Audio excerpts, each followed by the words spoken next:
Gandang umaga, ito na po ang resulta sa ating STL Bulacan para sa araw na to, June 2, 2026, Tuesday, para sa ating first draw result. Ihanda nyo na mga STL tickets nyo at heto na, ibibigay ko na ang resulta ngayong umaga.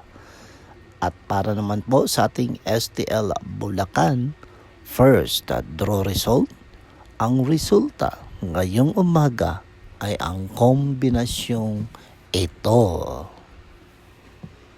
Laging tandaan mga ka-STL, kahit ano pa ang ating pinagdadaanan sa buhay, dapat piliin pa din natin ang maging masaya. At laging sabayan natin ang dasal sa ating Panginoon. Okay? Mag-ingat kayo palagi.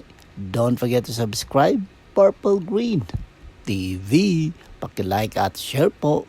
Thank you.